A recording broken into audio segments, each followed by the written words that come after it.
इस बीच बापू की पुण्यतिथि पर हो रही सियासत में अब शिवसेना नेता संजय राउत भी कूद गए हैं। अगर कोई हिंदुत्ववादी होता तो गांधी को नहीं जिन्ना को गोली मारता, ये कहा है संजय राउत ने। गांधी जैसे निशस्त्र और फकीर को गोली क्यों मारी? संजय राउत ने यहां भी हिंदुत्ववादी ठहराने से मना कर दिया गोडसे को। उन्होंने कहा कि जिन्ना की वजह से बंटवारा हुआ, कई लोग मारे गए, और अगर कोई हिंदुत्ववादी होता तो जिन्ना को गोली मारता, गांधी को गोली नहीं मारता। यानी यहां पर अब सवाल यहां पर अपने अपने तरीके से इस मुद्दे को लपकने का है, अपने अपने तरीके से इस मुद्दे के विश्लेषण का है। और तमाम पार्टियां, बीजेपी, कांग्रेस, AIMIM और शिवसेना इस मुद्दे को अपनी अपनी तरह से लोगों तक पहुंचा रहे हैं। लेकिन जरा इस सियासत को समझिए, महात्मा गांधी की पुण्यतिथि को भी सियासत से जुदा नहीं रखा गया, इस पर भी सियासत शुरू हो गई। राहुल गांधी के एक ट्वीट ने यह सियासत शुरू कर दी।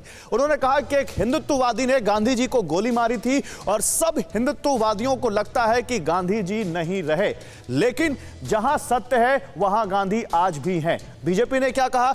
हिंदुओं को कोसकर सुख का अनुभव कर रहे हैं राहुल गांधी। 5 राज्यों में चुनाव और राहुल जमीन पर नहीं, सिर्फ ट्विटर पर। इसके बाद राकेश सिन्हा ने क्या कहा? बीजेपी के नेता, गांधी जी वंशवाद के घोर विरोधी थे। राहुल अगर गांधी का सम्मान करते हैं तो नाम से गांधी हटाकर नेहरू रख लें। संजय राउत क्या कह रहे हैं? संजय राउत कह रहे हैं कि अगर हिंदुत्ववादी होता तो गांधी को नहीं जिन्ना को गोली मारता। गांधी जैसे निशस्त्र और फकीर को गोली क्यों मारी? यह संजय राउत ने पूछा एक सवाल, उन्होंने एक नया गढ़ दिया यहां पर। अब AIMIM नेता असदुद्दीन ओवैसी क्या कह रहे हैं, यह सुनिए। वो कह रहे हैं गांधी हमेशा जिंदाबाद रहेंगे, गोडसे हमेशा मुर्दाबाद रहेगा, यह उन्होंने यहां पर कहा। अब फिर से राजेश जी, इसी बात को आपने तमाम नेताओं की बात सुनी, उनका विश्लेषण सुना, उनका तर्क सुना।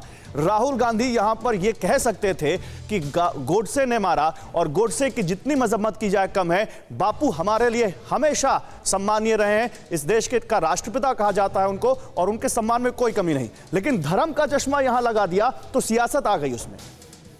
धर्म का चश्मा नहीं है, वो सियासत का चश्मा ही है। सियासत का चश्मा ये इसलिए है क्योंकि राहुल गांधी सियासत कर रहे हैं। उन्होंने जानबूझ करके हिंदुत्ववादी कहा। तो आप ये कह रहे हैं कि राहुल गांधी बापू के नाम पे सियासत कर रहे हैं? एक मिनट मेरी पूरी बात होने दीजिए। मेरी इस बात में जब तक एक सेंटेंस कंप्लीट होता है तो आपका इंटरवेंशन आ जाता है। 1 मिनट रुकिएगा।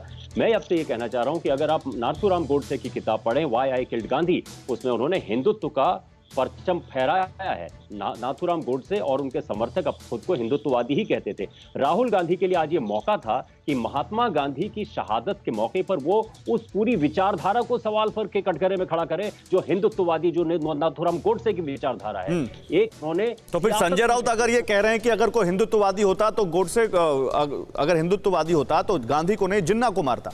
वो हिंदुत्व की परिभाषा एक अलग बनाना चाहते हैं। वो ये चाहते हैं कि जो मुसलमान नेता पर, जिन्ना पर हमला करता, असली हिंदुत्ववादी वो होता। जिसने गांधी जैसे निहत्थे बूढ़े को मार दिया, वो कहाँ का हिंदुत्ववादी? तो ये सिमेंटिक्स है। लेकिन राहुल गांधी की नजर से अगर देखा जाए तो एक आइडियोलॉजिकल बैटल में है इस समय वो। तो आपको राहुल गांधी की नजर से, आप राहुल गांधी की नजर से इसको सही मान रहे हैं? आप कह रहे हैं कि ये सही है? मैं पत्रकार की नजर से इसको सही या गलत नहीं आंकूंगा। मैं इसमें क्या हो रहा है ये आंकूंगा। मेरा सही मानना इंपॉर्टेंट नहीं है। नहीं, आपकी राय ले रहा हूं मैं। आपकी राय, आपका विश्लेषण क्या कहता है? मेरी राय यह है कि राहुल गांधी सियासत कर रहे हैं। राहुल गांधी के पास महात्मा गांधी की शहादत का एक मौका था कि राहुल गांधी ने उसका इस्तेमाल किया अपनी सियासत के लिए। अपने पॉलिटिकल विरोधी जो हैं, जो हिंदुत्ववादी हैं, उन पर भी वो निशाना साधे।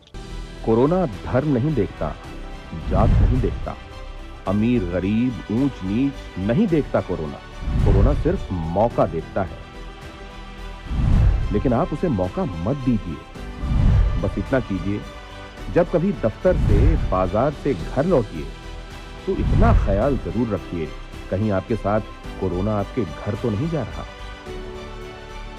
भूलिए मत, कोरोना अभी जिंदा है।